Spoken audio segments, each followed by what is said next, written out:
Pendant la majeure partie de ma vie, j'ai vécu mon corps comme quelque chose qui devrait être changé. Une image corporelle ne nous définit pas, mais c'est la première chose qui va apparaître, l'image, notre corps et ce que nous présentons en premier. Maintenant, je me sens beaucoup mieux qu'avant mon accident. Ça a été comme, on va dire, une renaissance, une libération. Santé mentale et santé physique sont indissociables. De nos jours, les femmes en particulier, mais aussi les hommes, ont souvent beaucoup de doutes au sujet de leur corps. Et ils sont parfois très angoissés par rapport au physique de leurs enfants.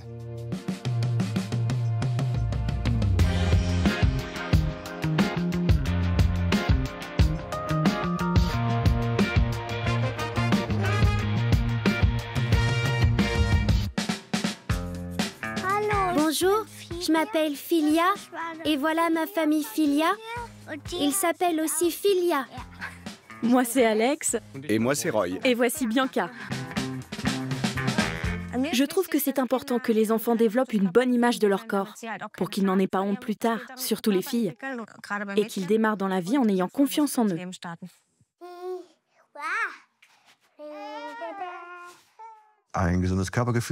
Avoir une bonne image de son corps est important pour un développement sain, notamment d'un point de vue psychique. L'image corporelle, la conscience corporelle et la confiance en soi sont étroitement liées. Je m'appelle Roland Burkhardt, je suis médecin spécialisé en psychiatrie et psychothérapie pour enfants et adolescents et je dirige une clinique à Berlin. La conscience corporelle résulte du traitement de différentes informations et stimuli. Tout commence par la manière dont nous percevons notre corps. On n'imagine pas la quantité d'informations qui agissent simultanément sur notre cerveau et qu'il doit traiter. Elles arrivent de tous les côtés. La vue, l'odeur, le goût, l'ouïe, la température. C'est un flux permanent qui ne vient pas uniquement de l'extérieur, mais aussi de l'intérieur. Une fois qu'il a enregistré une information, notre cerveau la recoupe avec d'autres informations enregistrées lors d'expériences passées. Et c'est ce traitement qui donne lieu à notre perception. La conscience corporelle est donc un mélange de différentes stimulations et informations traitées par notre cerveau. Je m'appelle Susie Orbach. Je suis psychanalyste, j'écris, je réfléchis beaucoup sur le corps. Nous découvrons notre corps à la fois de l'intérieur et de l'extérieur. Quand nous nous regardons dans un miroir, nous devons faire correspondre ce que nous voyons avec une image interne. Et l'une des plus belles choses que les parents et les enseignants peuvent faire avec des enfants est de leur expliquer la fonction de chaque partie du corps.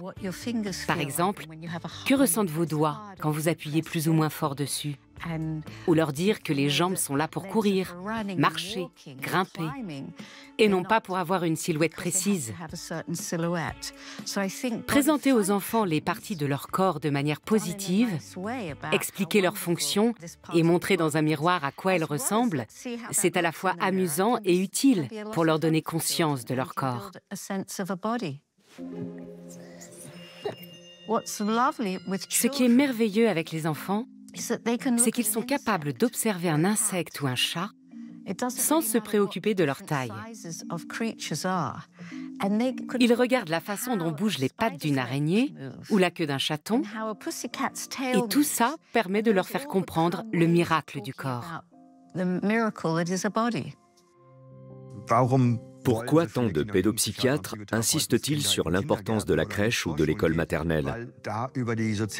Parce que les contacts sociaux développent la perception de son propre corps, mais aussi l'acquisition d'une foule d'aptitudes et de compétences sociales. Mon environnement accepte-t-il mes limites? Suis-je capable de les poser, de les imposer? La possibilité de se démarquer, moi et mon environnement, est cruciale pour le développement physique et psychique. Car je dois pouvoir décider qui a le droit de me toucher et quand. Suis-je un enfant câlin ou non? Et pour ça, le tempérament, mais aussi les expériences que j'ai faites sont déterminantes. Qu'est-ce que ça fait d'être touché? Est-ce un signe d'acceptation? Bien sûr que oui. Les gens que personne ne touche se demandent forcément pourquoi. Les enfants qui ne sont pas intégrés dans un groupe se posent la même question. Lorsque le toucher est perçu positivement, il est vécu comme un signe d'acceptation. On m'aime, on me touche. Ça peut même donner la chair de poule.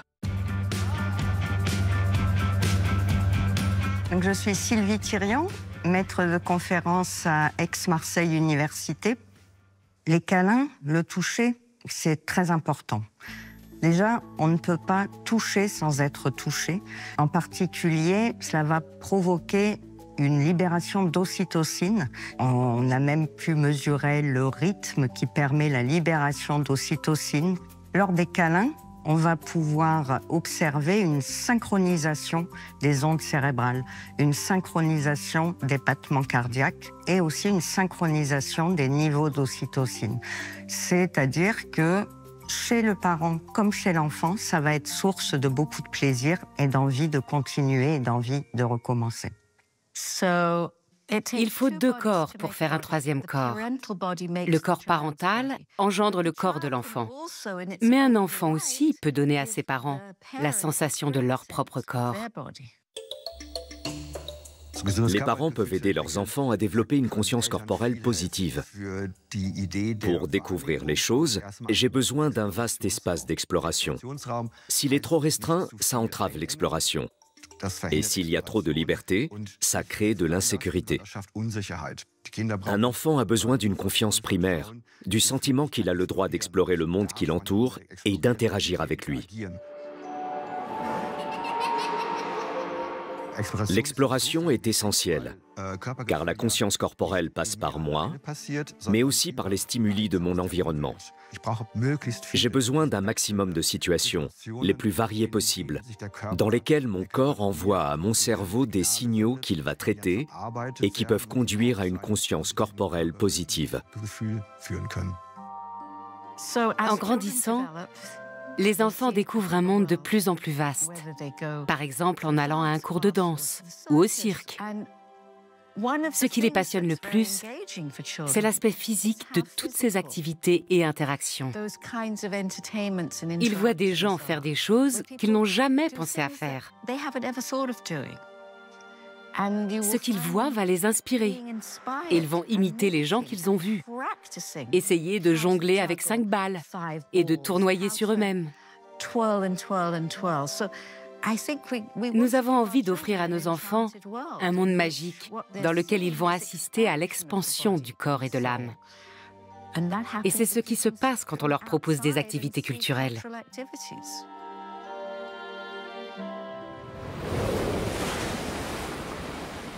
Je m'appelle Nathan, j'ai 17 ans et j'habite près de Nice.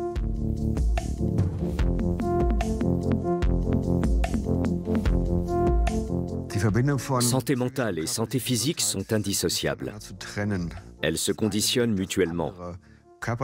Les blessures physiques nous impactent psychiquement et les troubles psychiques nous impactent physiquement. Cet accident, c'est arrivé il y a presque 2 ans maintenant, c'était en mars 2022. Déjà, il faut savoir que j'utilise le terme accident parce que c'est plus simple, mais c'est pas vraiment un accident. C'était une tentative de suicide. Je me suis jeté sous les roues d'un train.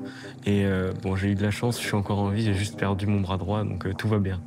C'est vrai que j'ai pas beaucoup de souvenirs de l'accident, donc j'ai l'avant et un peu le pendant, quelques images, c'est-à-dire le train qui m'éblouit avec ses phares et moi qui me retrouve sous le train en train de crier de douleur. Puis après, oui, je me suis réveillé le lendemain à l'hôpital, mais même la première semaine à l'hôpital, j'ai pas énormément de souvenirs parce que j'avais beaucoup de médicaments, etc., qui faisaient que mes souvenirs étaient un peu vagues. Quand le corps d'un enfant ou d'un adolescent subit des modifications à la suite d'un accident, ça déclenche plusieurs processus simultanés. Être victime d'un accident fragilise ma confiance en moi, mais aussi dans mon environnement et dans mes stratégies de défense. Comment cet accident a-t-il pu se produire? Donc, il y a d'abord un traitement cognitif et émotionnel. Et si cet accident entraîne une incapacité, voire une amputation, alors plusieurs processus neurologiques et psychiques vont se déclencher.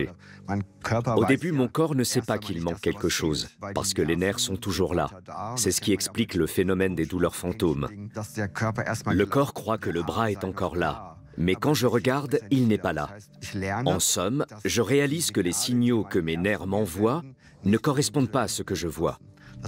En plus du choc causé par l'idée que je n'ai pas su me protéger, que mon entourage n'a pas su me protéger, il va donc y avoir une modification de la perception du corps au niveau neurologique. Et puis, il y aura des interrogations sur la réaction de mon environnement. Dans ces situations, un enfant ou un adolescent traverse des processus très importants. Effectivement, j'ai eu de nombreuses fractures au-delà de l'amputation de mon bras. Notamment, j'ai eu la fracture du bassin, de nombreuses fractures au niveau des clavicules, l'omoplate et l'épaule gauche fracturée et déplacée. C'est bon. C'est sûr que c'était une situation un peu difficile pour mon corps, mais je m'en suis remis assez vite parce que j'avais mes objectifs en tête.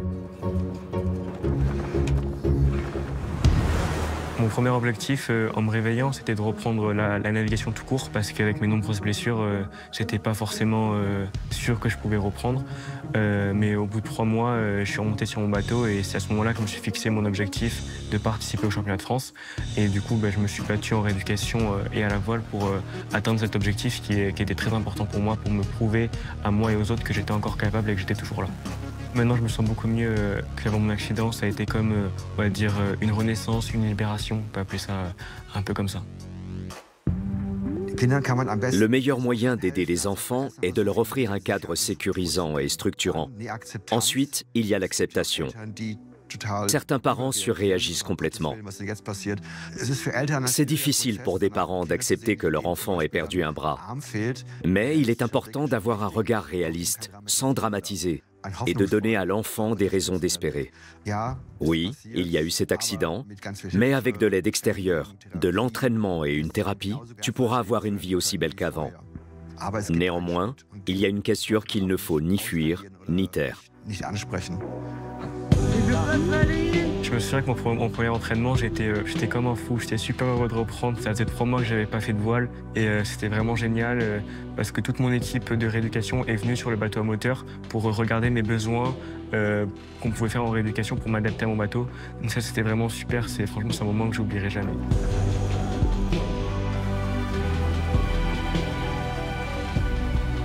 La plupart, c'était des amis à moi, donc j'étais content de me voir revenir.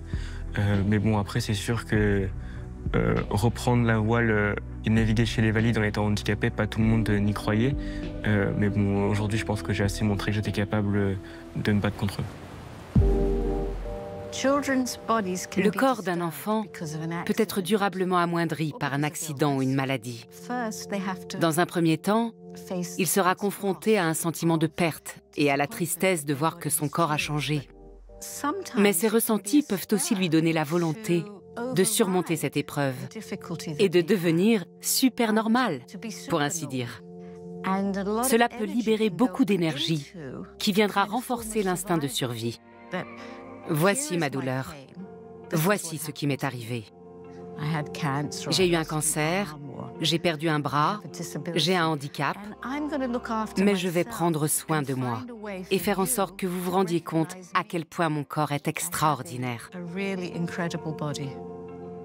Donc, quand quelque chose arrive à votre corps, ça ne signifie pas que c'est la fin de votre corps. Ça peut vous donner la force de vous dépasser. Que c'est pas parce qu'on a un corps différent qu'avant, qu'on soit en situation de handicap, etc., qu'on n'est plus capable de rien et qu'on doit rester toute sa vie allongé dans un lit. C'est la vie, il faut l'accepter et on est tous amenés à faire de grandes choses et c'est pas parce qu'on a vécu un traumatisme que la vie est finie. Le concept de traumatisme est très large.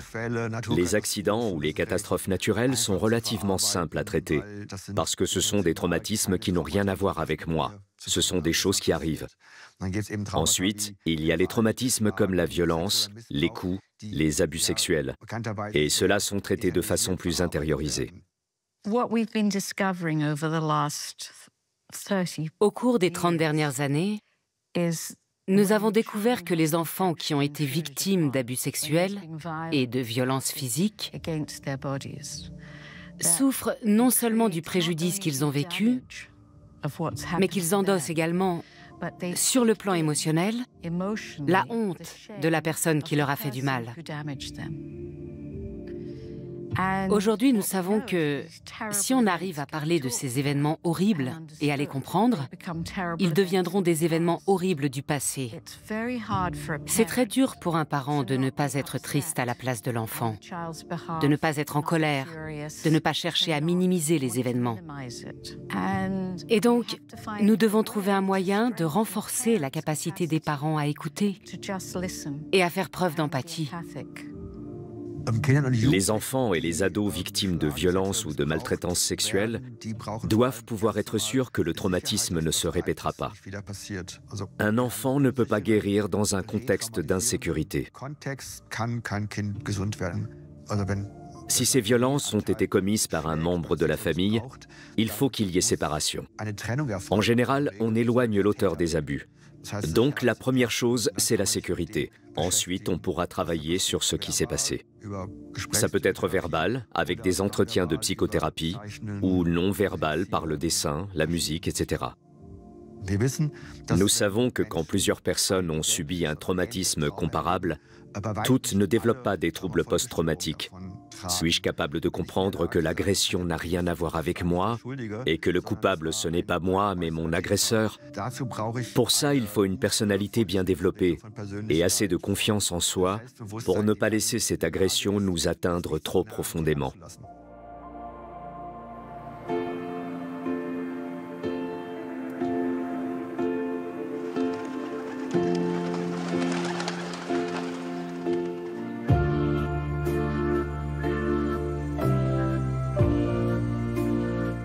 Je m'appelle Una Omerovic, j'ai 17 ans et j'habite à Sarajevo, en Bosnie-Herzégovine.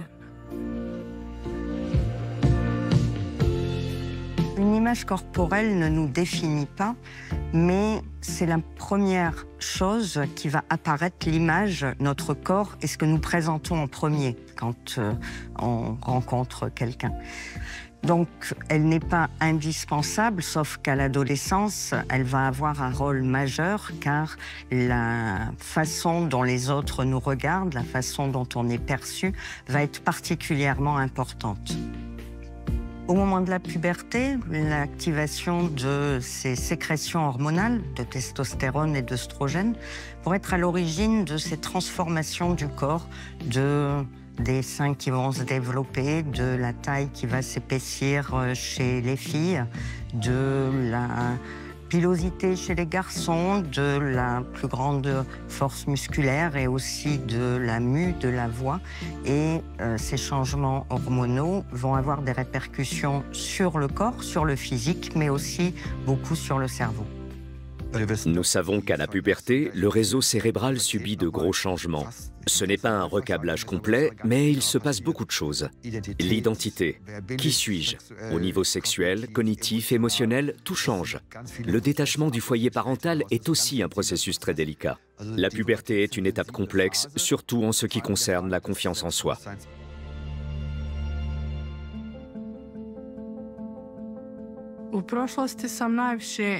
Avant, j'avais des problèmes avec mon corps, en particulier de surpoids. Je vivais en fonction des chiffres. C'est eux qui me disaient si mon corps était beau ou pas.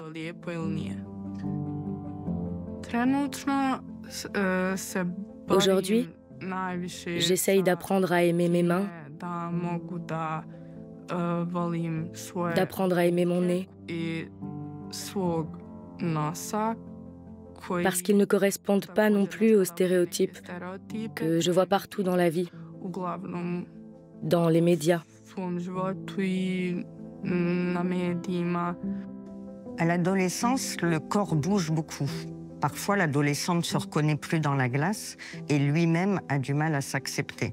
Mettre des mots sur ces modifications, demander également aux enfants leurs ressentis, en parler librement, va être important pour l'aider à s'accepter et l'aider à grandir dans ce nouveau corps.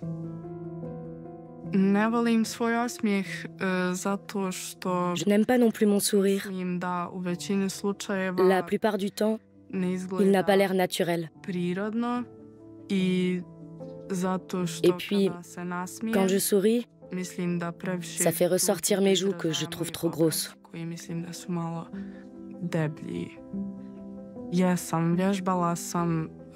me suis beaucoup entraînée devant le miroir.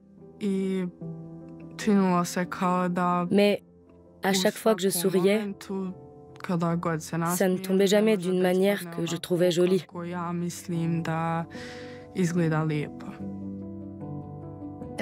En tant que psychanalyste, je demanderai à cette jeune femme, et si votre sourire vous convenait, que vous permettrait-il de faire?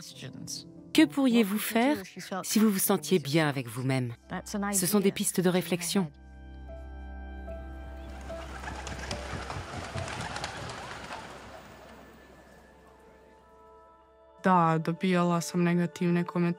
J'ai reçu des commentaires négatifs sur mon corps, y compris de la part de ma propre famille.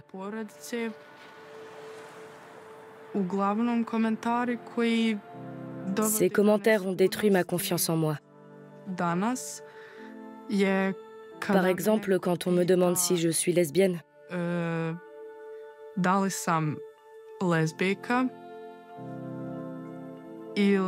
Ou pire encore, si je suis une fille ou un garçon.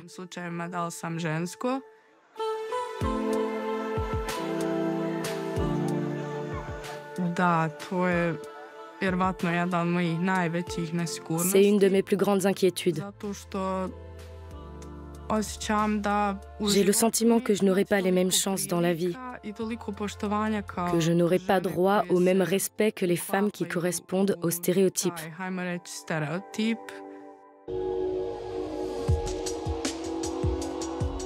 De nos jours, les femmes en particulier, mais aussi les hommes, ont souvent beaucoup de doutes au sujet de leur corps. Et ils sont parfois très angoissés par rapport au physique de leurs enfants. L'une des choses les plus importantes est que les parents évitent de se regarder dans le miroir et de critiquer leur propre apparence en présence de leurs enfants. Car sinon, les enfants grandiront en se disant « Ah, donc la norme, c'est de critiquer son propre corps ». Les industries de la mode et de la beauté font croire au public qu'un corps parfait doit être comme ceci ou comme cela. Cette idée est très préjudiciable, car elle s'insinue dans l'esprit des enseignants, des parents, de tout le monde, et elle affecte la manière dont on perçoit le corps des bébés et des enfants.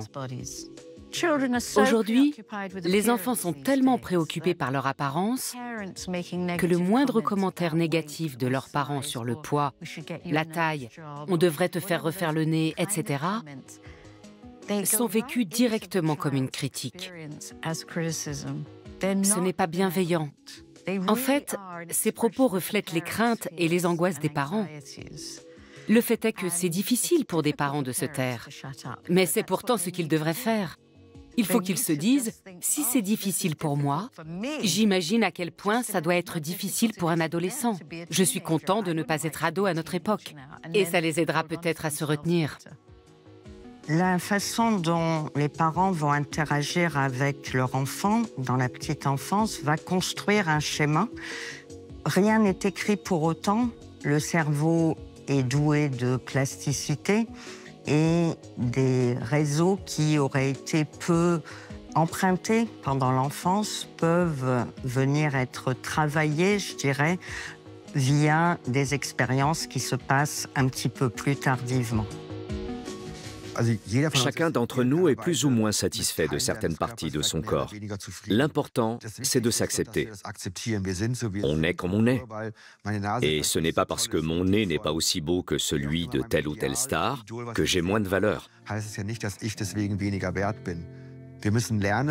Il faut apprendre à se détourner de l'apparence et revenir à des valeurs plus intérieures pour retrouver la confiance en soi. Cette confiance en soi indispensable dans nos relations sociales, dans nos activités, etc. Et lorsque cette confiance en soi s'installe, l'appréciation des autres prend de moins en moins d'importance. Il faut tout mettre en œuvre pour renforcer l'estime de soi, dans tous les domaines.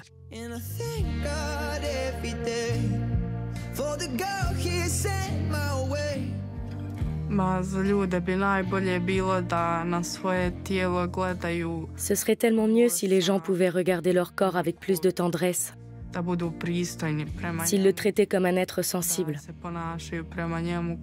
Parce que finalement, nous sommes une espèce sensible. Et notre corps fait partie de nous.